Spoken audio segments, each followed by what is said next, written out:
And welcome back. The drive to Dayton is back, year two, bigger, better than ever. It's been a while, gentlemen, but season two is upon us. The season gets rolling this weekend. I know you guys, I don't think the season ever stopped. But for those of you that this is your first time with us, uh, we're just three dudes that like to talk ball. And got a platform to do it. Um, we had an audience last year that grew and grew. We started this thing, for those of you that aren't familiar, about halfway through the season last year. I just kind of had this idea and had the two guys in mind I wanted to get on the show to do this with, and we got it done. And I thought, for the most part, it was a pretty big success. I mean, I had a ton of people. I mean, each week it would be more and more people like, hey man, love the drive to Dayton, man. Keep it going, guys. So here we are, year two, back with my tri-host, I guess, Mike and TJ. Both Our and our first episode was January 24th. oh yeah. Yeah, so So a week after flying to the hoop. Yeah. we didn't jump in right at the season starts like we're going to do this year. But isn't any changes as far as like who's going to be providing the main majority of the content? But there is changes with you two gentlemen. No longer in your former residencies. So tell the listeners where you guys are residing now. So I am a Canton resident, born and raised. That just finally feels like it's been a long time coming. Moved to Cleveland. So I'm in the downtown Lakewood area, and it's going to make my life significantly easier. Save me a ton of gas money, so I'm looking forward to that. And just being able to see more games and more events without having to drive an hour and 10 minutes, 20, 15 minutes away. So just, yeah, a lot more convenient, a lot more to do. Yeah, and I also traded out, was in Athens for 5 years, and now I've made the move to downtown Cincinnati. Like TJ said, a lot closer to a lot of basketball talent and very easy to get to other parts of the state and neighboring states. You know, Cincinnati is not too far from Dayton, but it also isn't too far from Indianapolis, Louisville, Lexington. But most importantly, staying within Ohio and seeing every corner of the state. So we got a little bit of diversity here with TJ up in Northeast, Stubbs in Central Ohio, and me in Southwest. So we're pretty spread out, which is really good because we're going to be able to cover as many teams as possible by being spread out. Yeah, and that was one of my major goals of this podcast, and it became more and more evident as we did more and more shows, was I wanted to make sure that we were talking about a lot of teams.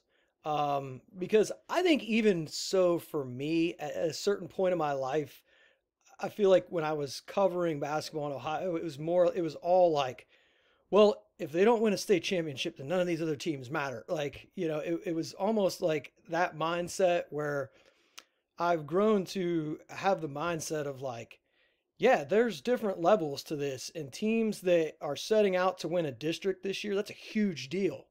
Teams that are trying to win a conference for the first time in a while, that's a huge deal. Getting to a regional, making a state, huge deal. So making sure that we are not just, buying up all the stock in these obvious teams that we know, like with their track record, they're going to likely be there when the dust settles. So there's so much, there's so many good teams out there, so many well-coached teams that don't get coverage outside of their area, and they don't ever have those opportunities to make it to whether it been Columbus or Dayton, because they run into some of those monsters on the trail. But there are some really good teams out there that, unless you live in those areas, you don't really know about those teams. So, Yeah, and I think as a result of exactly what you just said, the OHSA is looking to make a major change going into next season. We'll get to that a little bit later in the show, but I think for the reasons that you just explained, I think that's exactly why things are kind of shifting in that direction. It's going to be interesting. I have a lot of thoughts on that, so I'm excited to get to that part of the show. TJ, while I have you talking here, why don't you explain some of the changes that we're going to have this year, as far as where you'll be able to see us and things like that? Yeah, so one thing I told these two guys a few months ago, I said, hey, man, I love the podcast. You know, I love just kind of getting on here and talking basketball. Anybody that knows me knows that I'm up for a basketball conversation at, at any point throughout the day. Some guys probably think I'm crazy. But I wanted to, with the podcast, I wanted to say, hey, we're either going all in or like, I don't want to just, kind of go 50% on this thing. So we're doing a bunch of different things. We want to get some special guests throughout the season, different players and coaches to come on the show. We're going to start a Drive to Dayton social media account here soon, both on Twitter, X, whatever you prefer to call it, and Instagram. You can find all of our past episodes not only on YouTube, but there is a page on my website. If you go to neohiospotlight.com/drive to Dayton, you'll be able to find that. Me and Roth have been diligently working on this alumni spotlight, which I've had a few people already reach out and ask for. So that's pretty cool. I'll let Roth get into that and kind of explain why we're doing that. Yeah, so obviously, when you're covering high school basketball for a couple of years, for me, TJ and Stubbs have been doing it a lot longer. But now I've reached a point where a lot of kids that I watched for 3 or 4 years in high school have made it to the college level. And since the Ohio high school season doesn't tip off until December 1st this year, I took most of the month of November to go travel around the state and also the Midwest, to go to a handful of different college games from a variety of levels. So I started off opening night of Division I. I was in South Bend for Notre Dame Niagara. I've also caught Duquesne Stony Brook, West Liberty, a D2 national championship runner-up. They played Chestnut Hill, and also I've caught D3 games. Otterbein hosted Earlham, and Wittenberg hosted Wilmington, and then finally caught an NAIA game where Lords took on Ohio Christian. And at all of these games, you're seeing former Ohio high school players standing out. So on our website, if you go to the Alumni Spotlight page, you will see every Division I, Division II, and NAIA basketball player on the website. We are currently working through Division III. Division III is a grind with a ton of former Ohio high school hoopers playing at the Division III level. And every week, I'm just going to shout out a couple players who caught my eye from Ohio at the college level. For this episode, I'll shout out 2 guys that I've caught in person. First off, I want to shout out Day Grant. He's in his 5th year of college, a graduate student at Duquesne. He's averaging 20.8 points per game, shooting 92% from the free throw line, just having a fantastic season for a Duquesne squad that has aspirations of winning the Atlantic 10 championship. And then my second alumni spotlight shout out, I'm going to go with Ben Golan. Always want to include at least one non-Division I player in this spotlight. And Ben Golan is a freshman from Mason. And at the game I was at Wittenberg, Golan was 12 for 13 from the field, 28 points in a huge victory for a Wilmington squad that is just slowly building up a nice program in the OAC. And the OAC is going to be a conference that a lot of your favorite high school hoopers end up playing at. It's a very competitive conference. Mount Union made the national championship game last year. Marietta has previously been ranked top 5 in the country. John Carroll was nationally ranked. So we want to continue to show love to the Hoopers that we gave a lot of love to in high school, continue to shine that spotlight on them. Yeah, I love that part of it because it's so easy just to kind of erase these guys once they once they get off your radar, whatever graduating class it is.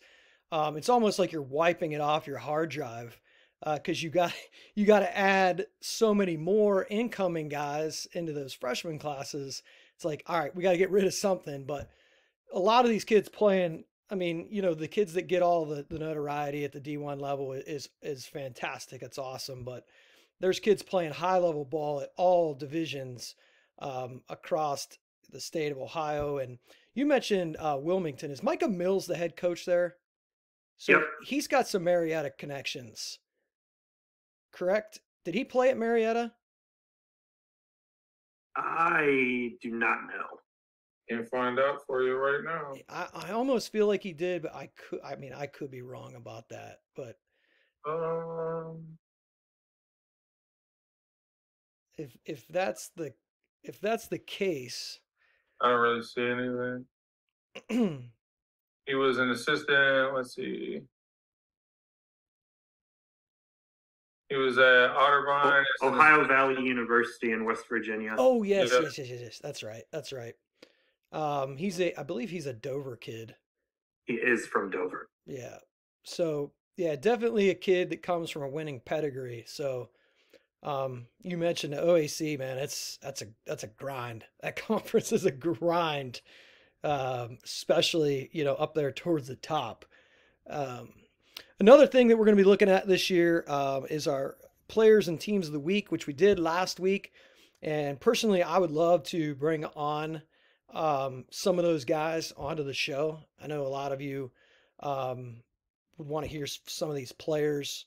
Player interviews sometimes can be, even at the college level, if you watch shows like The Field of 68, sometimes like the interviews with the college guys, even especially high school, it's tough because they're not experienced enough to give you like lengthy answers to where you're having to just keep firing questions one after the next. They don't really even give you time to think about the next question because they're so short with their answer, which is, it's pretty common with young guys trying to do interviews. One thing I've learned when I do like interviews with kids, whether I'm asking them about the recruitment or the summer, you can't ask layered questions. No. It's got to be one. You got to take it one thing at a time, because if you ask two questions, they're just going to answer the second one and kind of skip past that first one. So yeah, it's funny. But I will say rarely you will come across a kid where you can have those kind of almost adult-like conversations with kid. The first kid that comes to mind for me is Colin White. I don't know if either one of you have ever had the chance to just kind of sit down and talk to Colin, but it's refreshing. So very rarely you'll find kids like that. But yeah, like you said, Stubbs, player interviews can be a bit hit or miss. I feel like the kids are, the nerves get going. They feel like they can't maybe speak naturally how they normally do. Mm-hmm. So yeah, it's interesting.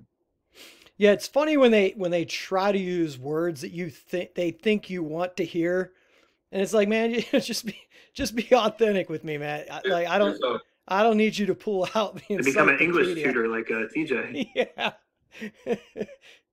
Yeah. So, let's move along here. I want to we're going to title this section here what to watch. So I want to do like a 30,000 foot view of like the landscape of this season in Ohio. And then like one of the things that popped up to me was Division 1 and even Division 2 are like really wide open. I think that's a major storyline heading into this year because the last few years, for a while there, it was Moeller, like pencil them in.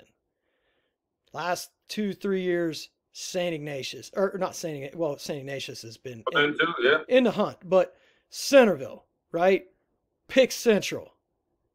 And not to say those teams aren't going to be good, but when you lose top end guys like they have, like next level high major guys, you're going to take a step back, which is going to allow the pack to draw closer, which I think is going to make for the end of the show. We're going to make our. I'm excited to see who you guys are going to take in those top two divisions, but just a general overview, TJ. Like, what are your thoughts heading into the season? Well, I think anytime when you have a senior class that isn't necessarily, they kind of lack some depth, I think you run into those years when the state is wide open. And the class of 2024 is, a bit of an average recruiting class for us here in Ohio.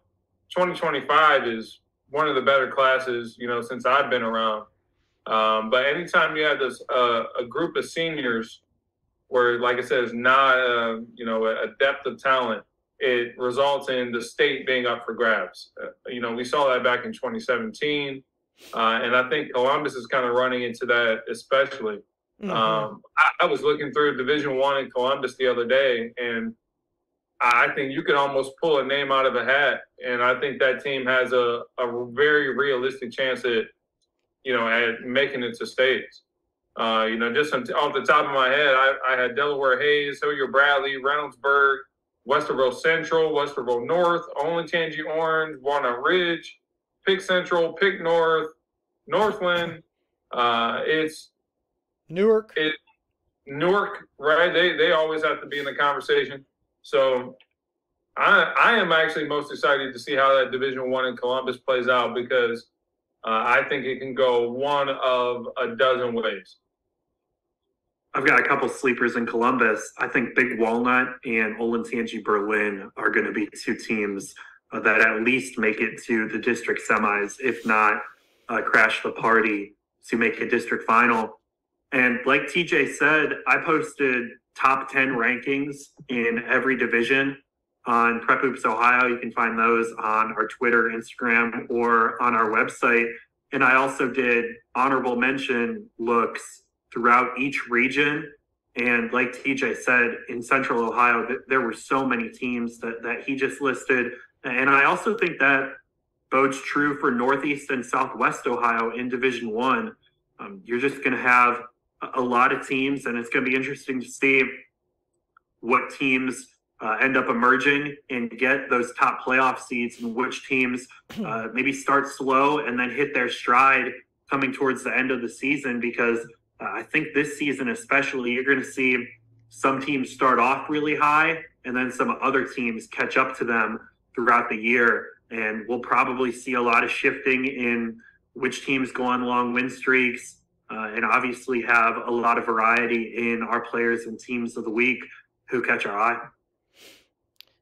This is speaking of Division I in Northeast Ohio. This was a text I got from a local area head coach. So typically you have like the East and the West, just because Northeast Ohio has so many teams. They have to put 4 districts. Don't tell Fleer and those guys. But normally 4 districts, go east, and then, stay east, and then 2 districts go out west to compete with the Toledo teams.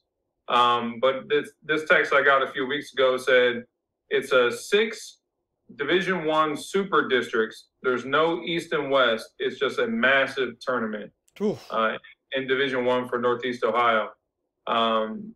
So, yeah, I'm going to be very curious to see how that plays out. The thing that kind of sticks out to me is that there's so many teams over such a big region. You got teams in Lorain, you got teams in Ursuline, you got teams in Ashtabula, you got teams in Wayne County that all are considered to be Northeast Ohio. It's going to be interesting to see just how far some of those teams are going to have to travel to play those opening round or those second round games. In the past, only schools in the 3 west side of Northeast Ohio were able to try to go to Toledo and play their region. So now this year, you could see a team out east, like you could see a Menor maybe think that they got better chances going to play the Toledo region. So that's going to be something to watch out for sure. I like that. Personally, I mean, like, I get that the travel thing is going to be can be daunting. Um, but I there, I think think that has to factor in to your playoff pick. Like right. if you're like a 12 seed and you're like, well, do we play a 9 seed who's 20 minutes from us, or do we play a 10 seed who's an hour and 20 minutes from us? Like maybe you go for the closer game to not travel as far on the bus. I think the one team that you're going to see that this affects, and maybe not this year, like if this continues to happen this way, is St. Ed's. St. Ed's has, and listen, I love Flan. I think he does a wonderful job, but he and they have feasted on that district. They have feasted on that district. They've avoided a lot of early round matchups that other teams and quote unquote Northeast Ohio have had to play. When you look over the years at the teams that have been in their district, suspect. And a lot of times the neutral site games are at Lakewood High School, which obviously you usually get a neutral site game close to you, but you'd be hard pressed to find a neutral site closer than St. Ed's traveling to Lakewood. Yeah, especially now that TJ's there. Yeah, I would look at that district a lot, and like you said, it would just be almost lopsided. St. Ed's often wouldn't even get challenged really until the district title. So, yeah, I'm going to be. I'm assuming they're going to be using max preps to kind of do this seeding, which is a topic for a different show. Oh so, man. Yeah. But yeah, it's going to be. Yeah, tournament time is going to be in Northeast Ohio, especially. It's going to be fun for some people, not so much fun for the rest of them. I thought it was cool last year that Division II. I mean, you had Bookdale, you had Lakota West, you had Lutheran West, you had Dayton CJ, and then who am I forgetting? Bishop Reedy. You had a really like. You know, I know CJ's been there a couple times recently, but you had a completely different flavor last year in that Division II field. I thought it was really competitive, and I thought it was a lot of fun. I mean, you had two games that were decided with clock reviews, which were they both Lutheran West games? I believe so. Yeah, they were. Yeah, I know the finals was definitely Lutheran against Bookdale, which I want to say Matt Meyer had that layup at the buzzer against CJ. That's from I think Derek Fairley dropped it off to him. But, great. That was a phenomenal tournament. I thought we went into it thinking that Division II was going to be the most competitive tournament, and we were right. Yeah, I mean, great seeing Lutheran West after just build up as a program after they went 0-4 against me in my high school varsity career. Yeah, and huge shout out to Coach Jordan Duke over there, man. He doesn't. I think he's a guy that kind of flies under the radar a little bit when people discuss some of the top coaches in Northeast Ohio. But that guy, he's won everywhere he's been, and I think he's going to continue to do so. As Lutheran West is, in my mind, easily number 1 or number 2 preseason in Division II. I will say it is tough to make it to the state championship 2 years in a row, but I do think that they have probably the most realistic chance of getting there. I mean, it's so much better than watching St. V beat somebody in the semis by, 25, 30, and then 18 to 25 in the finals, and it's like, okay, and it's nothing against them. It's just like people don't want to come see that. Like they don't. Oh. But I digress. Some events coming up in the real near future here. So we've got, I'll let you guys talk about these. We got the Ohio Valley Hoops Classic, Mr. Benny Carroll, one of Chaz's favorite guys. at Uncle Benny. Uncle Benny. That'll be at Mason High School. We've got the Jerry Watson All Ohio Hoops Sugar Showcase. I believe that is now sponsored by Jay Sean Tate. It is. That will Or did he do the preview? Yeah, he sponsored the scrimmage preview. Oh, who do we got? Is this just Watson? I think it's just all Ohio. Yeah, I think it's just All Ohio Showcase. But yeah, Tate did the preview that they did last weekend. So that will be at Reynoldsburg. We got the Great Lakes Classic, which will be at Cleveland Heights, and then the Cleveland Basketball Classic, which will be at BW up at Baldwin Wallace. Thoughts on those events, gentlemen? I like that they're spread out. So with the Ohio Valley Hoops Classic, it's all 3 days, December 1st through the 3rd at Mason. All Ohio is all day Saturday. They use both Reynoldsburg campuses. So you have, I believe, 6 games at Summit, 6 games at Livingston. With the Great Lakes Classic, I think it goes 1 game on Friday, 4 on Saturday, and then about 6 on Sunday. And then you got the Cleveland Basketball Classic, which is, I believe, 5 or 6 games on Sunday as well. So it's become like a ritual for me almost. I do 1 day with Uncle Benny down in Mason. It's probably one of the only times I feel like I get to see Corey Albertson. And then I'll head up on Saturday, kind of make my way back home to Northeast Ohio. I'll do Columbus on Saturday, and then I'm doing a combination of the 2 Cleveland events this year. I'm going to do 1 or 2 games at the Cleveland Basketball Classic, and then make my way over to the Great Lakes over at Cleveland Heights. So I saw our friend Mr. Albertson at the local Kroger, since we both live in downtown Cincinnati, on Black Friday. So we were both getting some grocery shopping in. So I'll see him again on Friday. I'm doing a similar route as TJ, starting in Mason. Then I'll be at Reynoldsburg Summit all day on Saturday. But then on Sunday, I am just going to stay at Baldwin Wallace all day and enjoy the Cleveland Basketball Classic. I'm not sure if it was intentional. On Saturday for the Cleveland Basketball Classic, it is a girls event. And then on Sunday, there is a boys game at 3:45. Girls game, right? Yeah, there's 1 girls game, and it coincidentally aligns with when the Cleveland Browns will be playing. So that's a nice little break to be able to watch some football for those of you in the Northeast Ohio area. If you want to take off the girls game on Sunday and enjoy the Browns game, that is definitely an option. Yeah, I'm checking on my website here, and there are a few other events that I kind of just want to shout out. I like that teams do these. I will say it's become almost kind of oversaturated with like the 4-team tournaments. 2 games 1 day, and then the winners play and the losers play the following day. But you have the Elida Tip-Off Classic.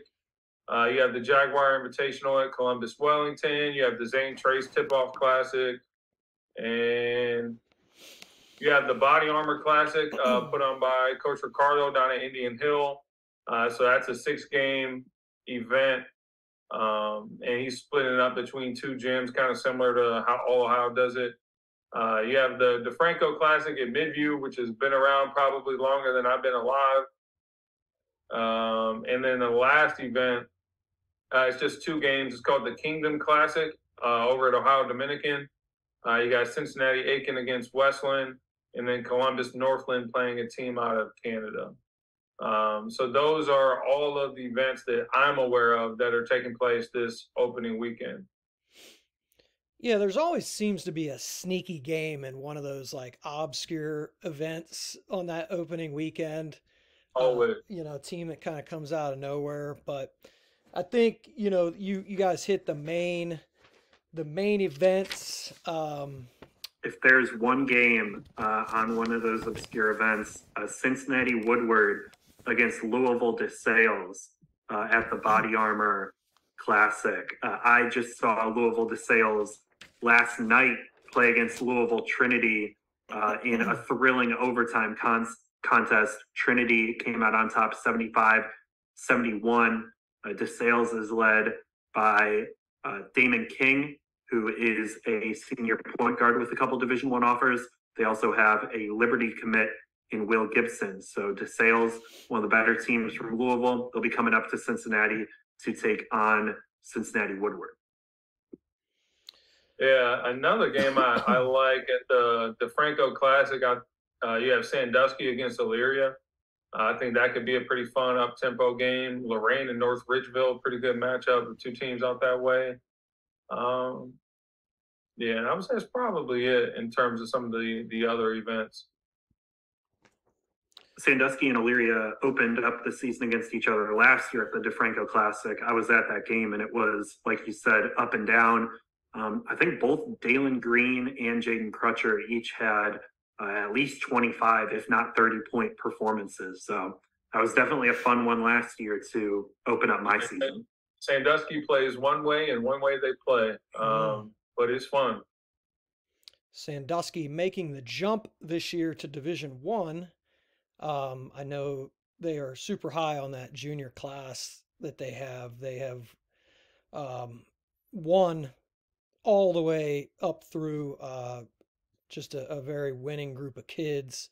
A couple of those guys played a lot of minutes last year for them.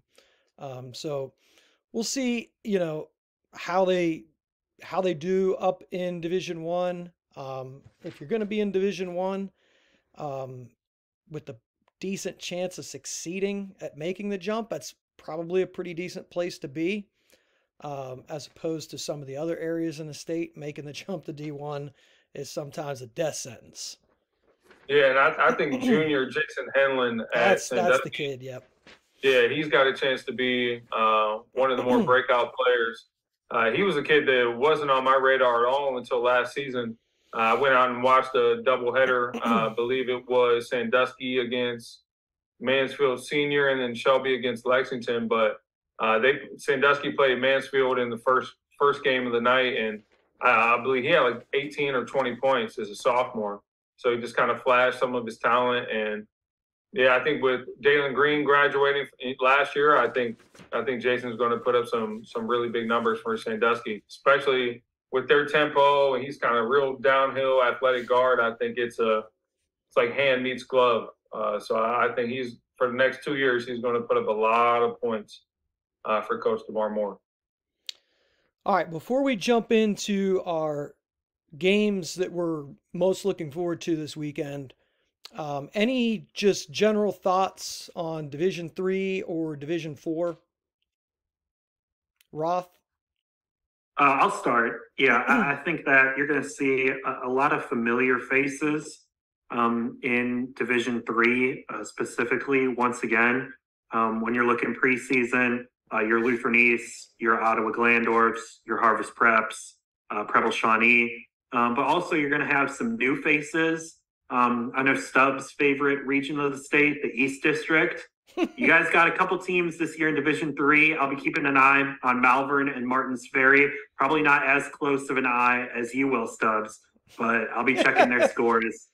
And another couple teams I want to shout out. I think Minford has a chance to do some things in Division III out of Southeast Ohio.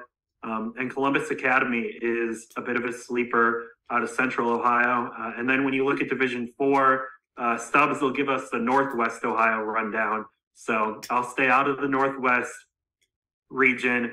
You're going to look at Russia. They're back again after making a state Final Four run. Troy Christian is another team to watch. Can't ever forget about Berlin Highland. And then I also think South Webster has a chance to be a pretty talented team out of Southeast Ohio. So I'll let you take over for the depth of talent that there is in Northwest Ohio for Division IV. Yeah, just to take a step back to D3, one of the teams I thought you were going to mention, because I know you spent some time down that way the last few years, is I'm kind of intrigued by that Seaman North Adams team. Just from what they have coming back. I mean, as far as Southeast Ohio goes, I think, them and Minford, they upset Minford in the district championship last year, return, I believe, 3 of their top 4 scorers from last year's team. So definitely a team to watch. And South Point should be pretty decent again as well down that way. But yeah, Division III, I think, yeah, Malvern is going to be really good. Is this finally the year that Dennis Tucci gets a team to Columbus? He's had so many good teams at Malvern, man. So many good teams. Oh, what was that? That one Malvern team. I remember watching them a ton. I believe I might have been in college. His son was like the starting point guard. They had a big kid. Yeah. He ended up going to like College of Worcester. They had like 3 or 4 guys that were like legit college prospects. I forget what year that was, but yeah, you're talking about Tucci, Zach Capron, and, and then Trevor Halter. Trevor something. Trevor Halter. Yep. That was a good group. That was a lot of fun. That team lost to Bedford Chanel in the regional finals. Really good team. He's had some great teams that have just Highland gets in the way. Highland, and I just truly believe it's a wall. That's because a couple years ago Highland makes the state, and the Malvern team that they beat was far better than them. But Schleyball boy in that tournament, I mean, he will coach his backside off. And he's got some pretty suspect teams to the Final Four. Whether you like him or you don't, that old boy can coach ball. And listen, I'm not sure that there's any reason why that they probably won't show back up in Dayton again this year. They've got the pieces. I mean, speaking of Malvern, though, a kid I know that me and Ralph both saw quite a few times over the spring and the summer, senior Mitch Miner for Malvern. Mm-hmm. I think you'd be hard pressed to find too many guys that shoot it off the catch better than he does. He had a few games where I saw him hit about 5 or 6 threes.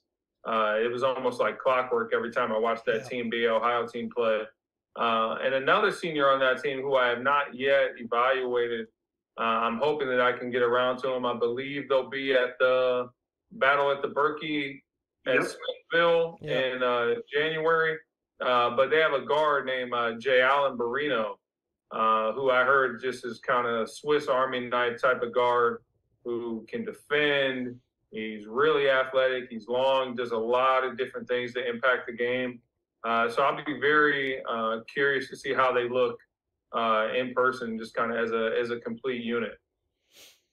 Yeah, that's that Mitch Miner, his brother Michael Miner, was a 2022, I believe.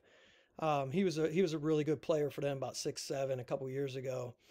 But as Roth mentioned, Northwest Ohio, I texted you guys the other day, and I said, outside of like Richmond Heights and then Russia, Troy Christian, I think Warren JFK is going to be really good this year.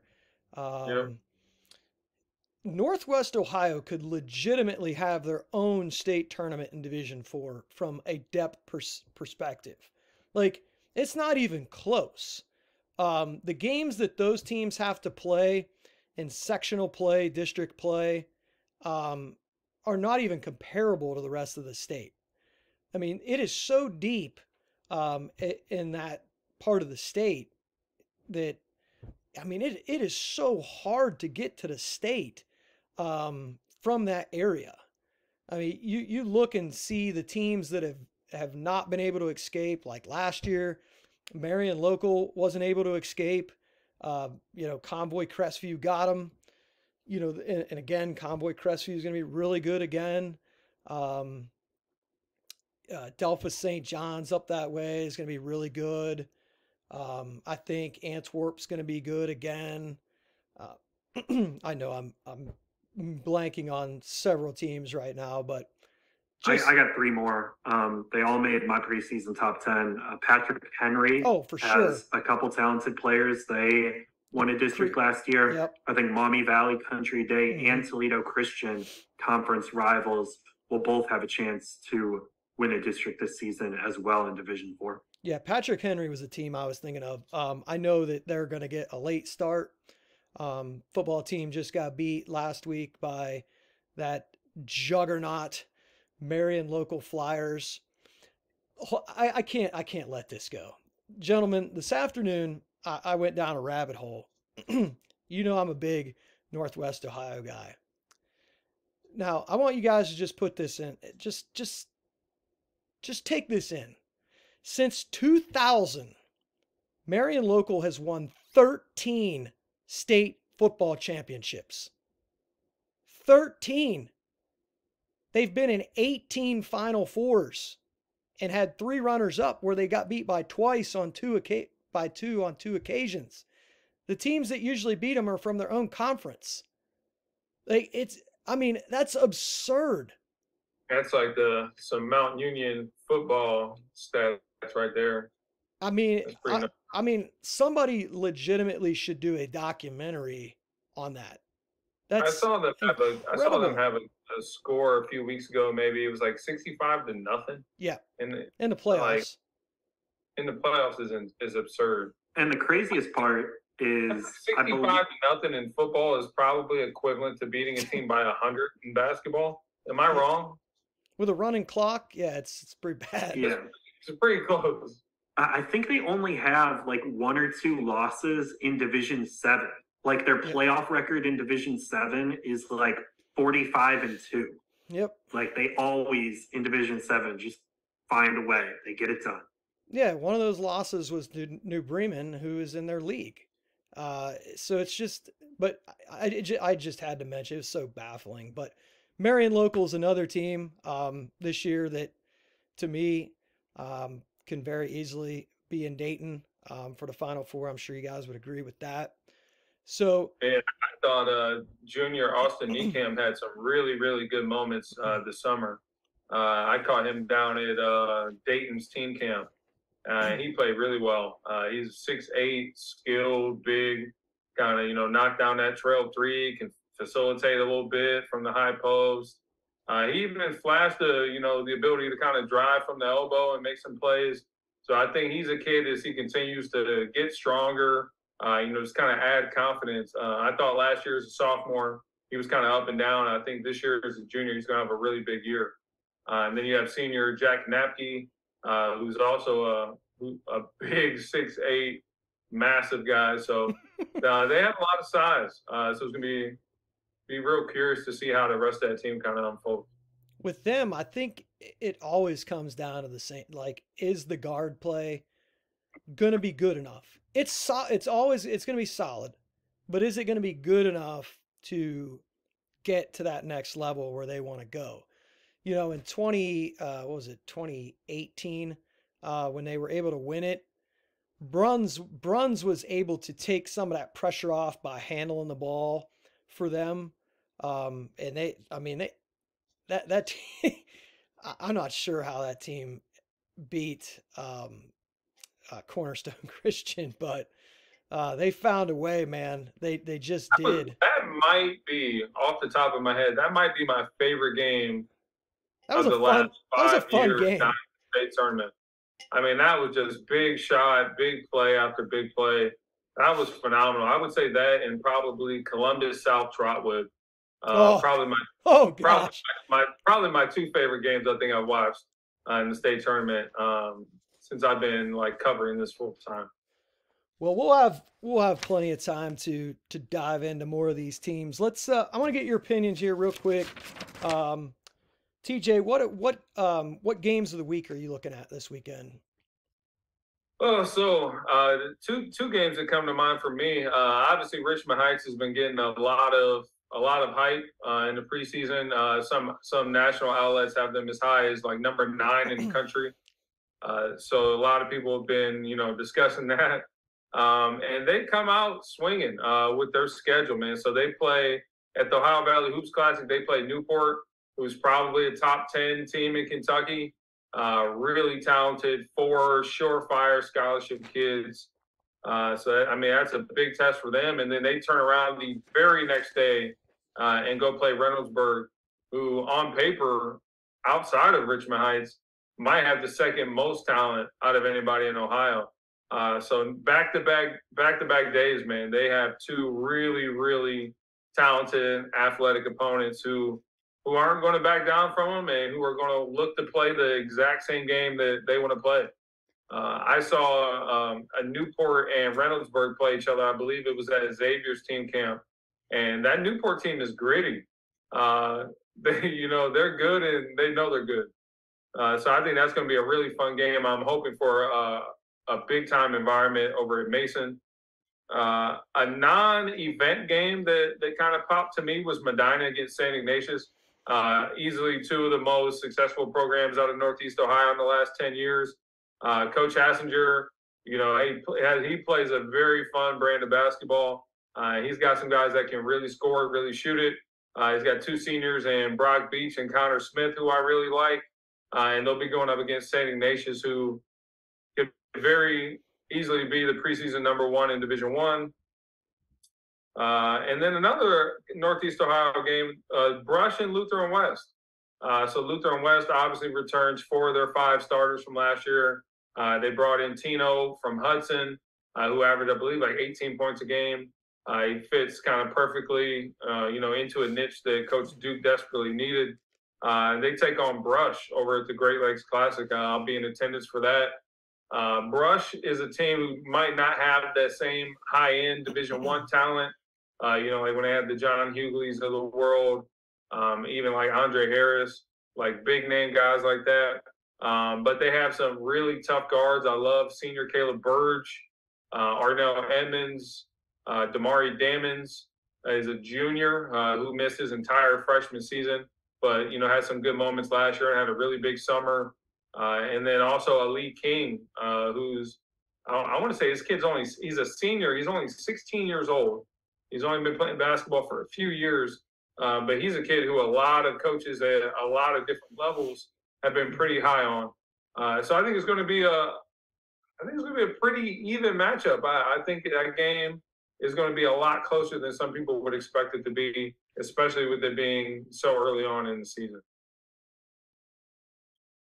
We got 2 games. One game at the Ohio Valley Hoops Classic. Unfortunately, it's on Saturday, so I'm not going to be there for it. But we got Kettering Alter versus Hilliard Bradley, 2 teams. They're going to be competing for state championships. Alter in Division II, Bradley in Division I. Might be a bit of a low-scoring game when you got a GCL team going up against Bradley, but there's a lot of talent that's going to be on the floor. I'll be curious to see how RJ Greer looks in his first game for Kettering Alter. You also got Brady Connor, and it's going to be interesting to see the size in this game with guys like Charlie Ewell going up against the Hilliard Bradley squad that has a senior in Duncan Spalding and also a transfer from Kentucky in Gavin Lightning. Those two are going to help out in the paint defensively and rebounding around a team that has a lot of shooting, headlined by Cade Norris. And then my second game. That's probably the one game all weekend that I'm not seeing that I wish I could see. That would be number one on my I wish I could move it to a different day game. Yeah, it's going to be a big-time game. And then my second game, going to be in attendance for this one, Akron Bookville versus Pickerington North. I just think these 2 teams are going to get after it defensively. They're going to pressure you, and it's just going to be a fun game to watch. You look at Bookville, they graduated a lot of key pieces, but they bring in some talented kids, have some talented kids who were on the bench last year. Zevin Gadsden, obviously the headliner for the Griffs. And then you look at this Pickerington North squad, they're led by Arness Lawson, but I've been a big fan of what I've seen from Favor McFadden this summer and also in the Lima Mega Scrimmage. He was one of the top performers there.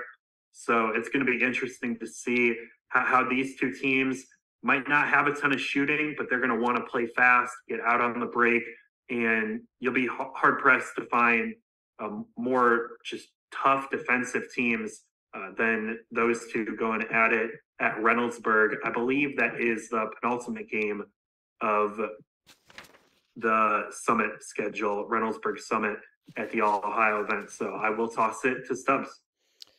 Yeah, I think this Walnut Ridge Lutheran East game could be really good. You're looking at Dom Akins, one of the premier players, not only in Central Ohio, but all around the state. A lot of hype around the Scots this year, especially with freshman Deion Johnson coming in. So they've got a ton of talent. Lutheran East is going to be super talented as well. The big fella, Jesse McCullough, inside, going to Michigan State. They've got some guys that I thought were huge for their state tournament run last year at those guard spots. They're not guys that are going to play high major basketball. These are just like tough, like winning play guards that did exactly what they needed to do in Dayton last year to bring that championship back to the Lou. So I'm looking forward to this game. I think I'm interested to see what the Ridge does with McCullough. We'll see. I think that's going to be the deciding factor. I mean, I think if Warner Ridge can kind of limit those second chance opportunities and kind of force Lutheran East to play their up-tempo brand of basketball, I think it could be really fun. I will say Dom Akins he's got a pretty good matchup with Chauncey Brashers at Lutheran East. Chauncey Brasher's probably not going to put up nearly as many shot attempts or score as many points, but you want to talk about just a tough-nosed, gritty on-ball defender. He's on a short list of guys. Also, freshman Chris Hill at Lutheran East is going to be really big. I wouldn't be shocked to see him play a significant amount of minutes, especially down the stretch. Just another perfect Sam Liggins type of guard, someone who's defensively, very rarely do you find freshmen that are able to come in and defend from day one, but I think Chris Hill is one of those few guys that can do that. Ronald Taylor, I've heard, has had a huge preseason. I had a buddy of mine reach out to me and said he watched him at a scrimmage and said Ronald just shot the cover off the ball. So I think a lot of those guys that Stubbs was talking about that were huge in the state championship game, I think those are guys who are going to need to step up early and often throughout the entire year for Lutheran East to kind of make a similar run that they did this past season. Yeah, it'll be interesting. I mean, you lose a dog in Cody Head, but we'll see. You know, they've definitely got the pieces in place to make another run at it, and that's a good measuring stick to start the year. The other game, Cooper against Hayes, that'll be at the Ohio Valley Hoop Classic. A lot of hype around this Hayes team this year. They've got a ton of experience.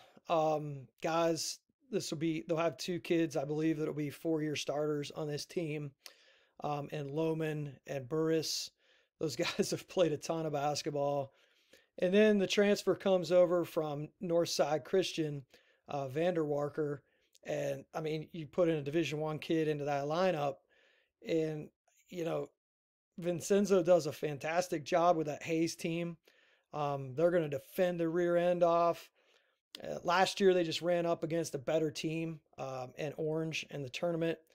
But this group's another year older. They've, like I said, they've got a ton of experience. If they shoot the 3, you know, they could take just about anybody out in Central Ohio, which we've talked about. There's a laundry list of teams that could be, but looking forward to seeing what Hayes can do in that opener. And then a game. Before you move on, one thing I just kind of want to shout out, you know, in regards to Delaware Hayes. So I was watching them down at Dayton's team camp. I forget who they were playing. It might have been Akron Bookdale. It might have been an out-of-state team.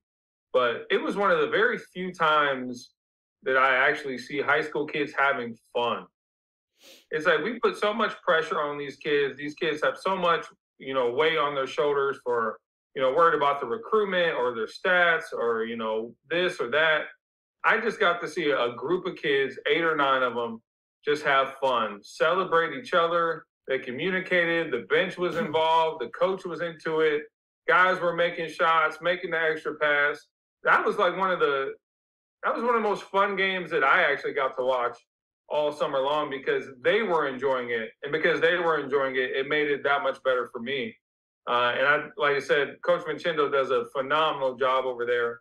And, you have a team who was just kind of lacking some bodies, not necessarily lacking, any skill, right? But you add in Landon Vanderwalker to that team, and yeah, they have a real chance, I think, not only to be anybody in Central Ohio, but I think they could be anybody in the entire state in Division One. Yeah, the last game we'll mention before we move on to our favorite time of the show. This game just kind of intriguing to me. Two programs that have won a lot. St. Vincent St. Mary's against Pickerington Central. Obviously, some bias reasons. Stubbs, talking about Pick Central, you can check that off the bingo card if you were playing Drive to Dayton bingo. Stubbs pipes up a Pick Central game. That's bingo. I win. Listen, I picked this game because I think both teams, there's a lot of question marks around both teams. I don't know what St. V is going to bring to the table. I mean, as far as like who is going to be available to play, I think they've had some injuries here in the preseason. You know a couple things about Drew's teams. They are going to play as hard as they can possibly play. They are going to defend like crazy. And more often than not, they're going to do the right things offensively. This is his kind of team where nobody's like really expecting much, like quote unquote. Those teams, tend to be his best teams. Yeah. Like he likes these teams. He loves these teams that he can really mold into what he wants. And then you go look at Pick Central, man. They're going to have a different identity this year. For the last 2 years, it was if we're in trouble, get the ball to Devin. And Devin put ball in hoop. 2 years ago, you have Sonny Styles that could just absolutely erase any defensive mistakes.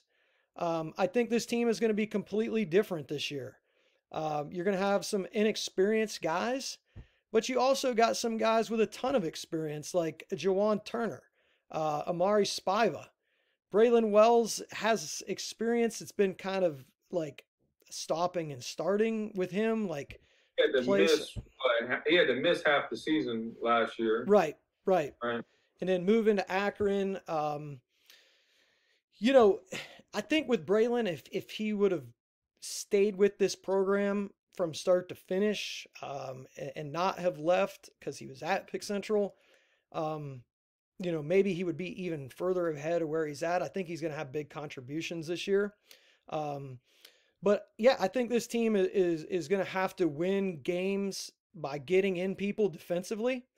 And, I think a team like Bradley, a team that's going to force them to score in the half court might be a team that could be a struggle for them. But I can tell you this, they're going to defend like crazy. And that's one thing in this run that they haven't got enough credit for is how well they play team defense. And they've won a lot of games because of their defense. So that's going to have to be their calling card this year. And I'm interested to see what this team's going to look like Saturday night against St. V. So those are my 3 games. I think that Pick Central St. V game is honestly, it's a perfect matchup. You got two teams that are going to have a lot of new faces, a lot of new contributors. I don't expect it to be a high-scoring game at all. I think it's going to be two teams who are still trying to figure out who's their guy, right? Who can make a play when we need a play. But they're two teams who are going to be overly prepared, and defensively, they're going to be further along than probably 98% of the state. So I think that's going to be a fun game. A couple guys to look out for. Freshman Landon Evans from Pick Central, I thought was really good in the summer. Just a kid who just kind of naturally knows how to play and knows how to score. St. V has a sophomore, Rayshawn Hamilton, who I believe was with Bookto a little bit this summer. He was at St. V as a freshman, played with Bookto, is now back at St. V. Junior John Horton, who has spent some time, kind of injured in the preseason. But he's a kid. There's not very many of those in Ohio. Those true low block, back to the basket guys who can hit you with a go-to move and a counter move, and have good feet, nice hands, soft touch. So that's a kid who I think with time is just going to continue to get better and better. Jason Walker is one of the few guys on that team who's had a ton of experience. He's been around since a sophomore. Daniel Jose, who transferred over, him and his brother David, who transferred over from Hoban last year. I think they actually give them some size and athleticism. That's actually a pretty good matchup with Jose and Braylon Wells, two very similar, just kind of physically imposing kids who both can play above the rim. I think it's almost like a mirror match at this point in the season. So I think both teams are going to have to score by committee. It's just a matter of which guys have figured out how to put the ball in the hoop before the other team. All right. Well, hopefully, if you guys are out and about, you guys let us know what you're going to see. Let us know what you saw. As always, if you have mailbag fan questions, last year we got a ton of these. We'll try our best to answer them on the show. Love interaction with the people that are watching it. We want to know who's watching, because that helps us to tailor what we're doing. So that's the best part, yeah. man. You know, when I'm out at some random event and some 60-year-old man comes up to me and just walks by and gives me a little punch on the shoulder and says, "Good job on the podcast." And it's just like you never know who's watching. And like Stubbs mentioned earlier, it seemed like I started to get more and more of those as the season went on. So there were people who hadn't watched any of our show who at the end of the season went back and watched all of our old episodes. Mm-hmm. So I'll be curious to see how our audience and kind of how our fan base grows. But we definitely want you guys to feel involved. We want this to be a little bit more interactive. So like I mentioned, we're going to do a lot more on social media, have an email address for you guys to be able to send questions over, as well as a Twitter account so you can shoot us some questions via DM as well. So. All right, well, let's jump into my favorite section of the week. We'll try to do this rapid fire here, get your quick thoughts on this, and then we'll get out of here with our state finals state champion predictions. All right, so first buy or sell question. The OHSAA moving to 6 or possibly 7 divisions, do you guys see that as a good thing or a bad thing? So I can tell you this from a pretty reliable source that there will be 6 divisions next year with a possibility of 7. Like 6 is already a done deal. It's not like it's a conversation. From what I was told, 6 is happening, 7 is on the table. I think 7 is a bit too much. I think it would almost just be impossible to keep up with, especially with competitive balance. I don't know how the tournament's going to play out. That's probably, I guess, my biggest con from that would be I think this is going to take away from the entire state experience, where you have semifinal games on Thursday, Friday, or Friday, Saturday, and then championship games on Saturday, Sunday. With now all those semifinal games are going to be played at regional sites, and only the state championship games will be played in Dayton. I don't know. I think from a competitive standpoint, I do like the idea of 6 divisions. I think anything past that, quite frankly, is just too much. Roth? Yeah, I'm gonna sell this. I understand why it's happening. I think that in Division 1 especially, the gap between the schools with the most kids and the schools with the least kids was pretty startling. Like it's pretty tough for the schools that are just on the edge of Division 1 to compete with some schools that have maybe double the kids. But I just think that I would have preferred to stay at 4, but that's obviously not happening. And I wouldn't have been mad at 5. Huh? I wouldn't have been mad at just 5 divisions. Just No, I mean, I think that would have been fine. I think that once you add so many divisions, it's not going to take anything away, but you're going to see just different sort of teams make it to like state semifinals. That probably wouldn't have, which isn't necessarily a bad thing, but it just seems like we're adding divisions when you could almost look at I think this is because of the smaller division dominance. When you look at what's happened in D4 and D3, you're starting to see a lot of familiar faces in those two divisions. I think it probably could have been easier to just move a couple schools that have been dominating D4 and D3 up to D2 or D1 instead of adding two more divisions, because those D3 and D4 schools are still going to be like, when you move to 6 divisions, Richmond Heights is still going to be Division 5 and Lutheran East is going to be Division 3 or Division 4. So I don't know if that really solves any issues, because I know people have been upset with watching Lutheran East and Richmond Heights dominate, but they still probably will. You'll just then have a different winner in like D6 or D7. It's just kind of given, you get a trophy, you get a trophy, you get a trophy kind of. Yeah. And even St. V in Division 2 there for a while, like stuff. 100%. That was like, you could just almost pencil that in before even making the drive down to Columbus. So yeah, I don't know. I think 6 or 7 is just kind of a bit too much. To me, I think the perfect number is 5, and I would have liked to just add one division, kind of move everybody up one, and leave it at that. It's insane that I'm getting into Kentucky this year, and they hand one trophy out at the end of the year. You get one. You get one trophy around here. That's crazy. I need somebody to fact check this for me, whether it's one of you guys or somebody who's going to be listening to the show. So somebody told me that the term Sweet 16 was actually created by someone in Kentucky who was involved with the Kentucky boys state tournament. So whenever they would get 16 teams left, he called it the Sweet 16.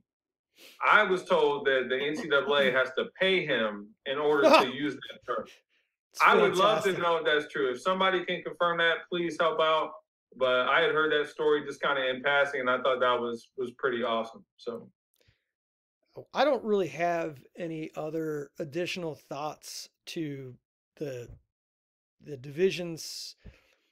I do have a 15-second Stubbs rant, though, and a follow-up to that. Listen, I don't know if you guys are tired as I am of hearing. I've basically been following this sport since '88. And people back then were saying the same things that they are saying now. Ladies and gentlemen, that was a long time ago. And they're still saying the same things. Stop with the making the tournaments public versus private. Stop it. Like, there's just as many public schools now that are bringing dudes in than there are. Like, there's some bad private schools. You just want to mention the ones that are really good. You don't want to mention the public schools out there, and there's a ton of them, that it's like a transfer portal factory. And I'm not saying whether I believe in it or not. I'm just telling you what the facts are. So, and it's always that, like, listen, more often than not, the people complaining about this are the teams that can't even win their sectional. So you're worried about Richmond Heights when you can't beat the team 8 miles down the road in your county. Yeah, like a Dalton. It doesn't make any sense to me, because, like, yes, sure, there's going to be a private school in the state tournament every year, more often than not. But I'll guarantee you, sprinkled in there is a bunch of publics that have brought guys in as well. One thing that I've noticed, speaking of that, there's a lot of public schools that bring in transfers almost on a yearly basis, and it kind of gets swept under the rug. Especially a team up in Northeast Ohio. It seems like it was like 4 or 5 years in a row, man. They were bringing somebody in every single year. yeah, nobody talked about it. It's pointed the same fingers, at the usual suspects. So yeah, ultimately, people just aren't going to be happy. Let's say you make 5 or 6 divisions, people are still going to complain that Richmond Heights is in Division 4, Division 5, and not Division 1. There's no way to appease everybody, and there never will be. So I don't know. We'll see how it plays out, but maybe we'll get to go back. Maybe we'll do it for 2 years and we'll decide we like the state championship weekend how it is, and we'll go back. Who knows? yeah, you never know. All right. We do have a significant rule change. Each team is going to get 5 fouls this year. Well, if you get 5 fouls in the first quarter, it goes into a 2-shot foul on every common foul. But at the end of the quarter, the team fouls reset so they don't linger over into the second or the fourth period. Good for the game? To me, there's pros and cons to it personally. I will say the pros, I think that the pace is going to be significantly better. I think there's going to be a lot more flow, less free throws throughout the course of the game, which I'm a really big fan of. I will say that the end of games will be a little less exciting. There's not as much pressure on a guy stepping up to the free throw line, knowing that you're getting 2 shots, even if you miss that first one. So I think completely getting rid of the 1-and-1 altogether. I'm not a huge fan of that, but I do like kind of going to the fouls resetting each quarter. I think the flow of games and just the pace is going to be just a lot more enjoyable. It's going to be a lot easier to watch. Yeah, I've seen 2 games this year, both in Kentucky, and it was interesting. At the end of the third quarter, a team had 2 fouls to give, and they only used one of them, and then gave up a buzzer beater 3 at the end of the third quarter, electing not to use the second foul to give. And that's something that you wouldn't really see in the first or the third quarter previously, because if you use the foul to give in the first or the third quarter, you'd only be getting the teams closer to the bonus in the second and fourth quarter. So I'll be curious to see how many teams play around with that at the end of the quarters. I do agree with TJ mentioning no 1-and-1s. Going to be a little less pressure, a little less exciting at the end of games.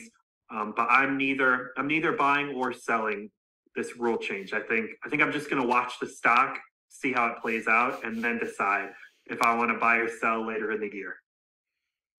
Yeah, I'm kind of with you on that. I just kind of want to see what this looks like and how the games play out with it before I, go ahead and throw my pole in the water for this. So you don't want to invest a Roth IRA in this rule change? That's terrible. All right, let me lump this question all together here. So with the transferring, the constant knocking at the door of NIL into the high school game, which is voted on by the states, which has already been shot down once in Ohio. The current landscape / culture of high school basketball in Ohio is in a bad place. Buy or sell? Buy. Double down, all in, buy. I think that the culture of high school basketball is in the worst place it's probably ever been. Just some of the things that we see glorified, whether it's kids like unnecessarily taunting, just absurd, just goofy stuff that is perceived as cool or funny, just isn't very funny to me. I saw a video of Jordan Poole the other day, who was like during a timeout, his coach is drawing up a play, and he's just completely out of it, like not paying attention. He's sitting down, he's looking in the stands, and then he looks at the board and realizes he don't know what the hell's on it. And he just goes out there, and everyone's cracking up thinking that this is hilarious. But these kids in high school, this is what they mimic. It's a trickle down effect. So I don't know. I don't think there's really anybody who is telling kids what they need to hear. AAU coaches are telling kids, whatever they got to do to get that kid and their parents to play for them. High school coaches, most of them are telling kids what they need to hear because they're afraid they're just going to up and transfer to a different high school. Yep. So it's like nobody is able to completely be honest with these kids because they're just going to bolt and run. And when there's no accountability, there's just complete chaos. And I think that's what we have right now. Yeah, I echo TJ's thoughts. I think that I think that's the biggest part. What he mentioned at the end is not being honest with the kids and just saying one thing to their face and then knowing kind of something in the back of your head, like, well, if I bring this up, maybe he'll leave because he'll take it the wrong way. And that's just hurting the kid in the long run. So I think that really just being more honest with the kids and figuring out how to work together and figure out a role on that team that fits, or a situation, whether it's in the grassroots scene or the high school scene, some situation to succeed is just going to be, because like you mentioned, there's a ton of transfers, and a lot of times it happens from silly blowups that just could have been completely avoided. Like when we hear about, oh, did you hear why this kid transferred here? And it'll be the most immature stuff from both the adults and the kids. Yeah. It's not, I don't want to always blame the kids, because a lot of times it's parents or it's coaches also being just as immature. Yeah, I wanted to get you guys' thoughts on that. Definitely something I'm passionate about. We'll talk more as the season progresses. Last one. I can't even keep up with the transfers, man. No. It is quite literally my job to keep up with transfers and just the high school basketball in general. And there's sometimes, man, where I don't even know a kid's out of school until January or December, and I'm watching it. I'm like, oh, that kid's here now. There's just so many that you can't. I remember, like, when I was in high school, if a kid transferred to another school, it was a pretty big deal. Yep. It was like the talk of the town. Oh, man, did you hear such and such went from here to – now it's like, man, it's just like, who didn't transfer? Yep. It's nuts. All right, last one, buy and sell. We talked about this a little bit yesterday. A Division III or IV player will win Ohio's prestigious Mr. Basketball Award for the first time since O.J. Mayo in 2006. Buying or selling? I am going to the bank. I am withdrawing all of the money out of my account, and I'm putting it on Mr. Colin White out of Glandorf. I think he's just a phenomenal kid, a class act. He's been down to the state tournament, 2-3 years in a row now? Three 3 years in a row with a great chance to make it 4. He's going to put up the numbers. He's committed to Ohio State, which with the voters, I guess, is a pretty significant piece of information that kind of plays a major factor into their process. I'd be shocked if anyone outside of Colin White won this award. If you want to think about how much being committed to Ohio State matters, colleges with multiple winners of the Ohio Mr. Basketball Award: Ohio State, 15. Indiana, Michigan, Duke, USC, Cleveland State, and Ohio University, 2 each. So Ohio State with 15 winners. I'm going to sell it, though. I think just to be different, I know Division III and Division IV, they not only have Colin White, but you also got Jesse McCullough, Mason Trout, Dorian Jones. You got a couple candidates that can win. But maybe you'll see there's a lot of candidates from Division I, as always, headlined by Jonathan Powell, Tyler McKinley, Riley Burgess, Luke Skaljak. I'll sell. I'll take the rest of the field here with TJ. We'll see. Maybe it'll be a bad market play, but I'll take the dissenting opinion here. I'll be the negative vote or whatever, and sell this and take my group of guys from OHSA Division I or II. I believe in all of you. Yeah, Roth, this might be one of those, like, you had an early in on Amazon and you were like, nah. But yeah, I mean, I posed the question. I was the one who came up with it. Yeah, because I thought it was unique since 2006. It's a good question, and I feel like Colin would have to lose it. You know, barring an injury, unforeseen injury or something like that. I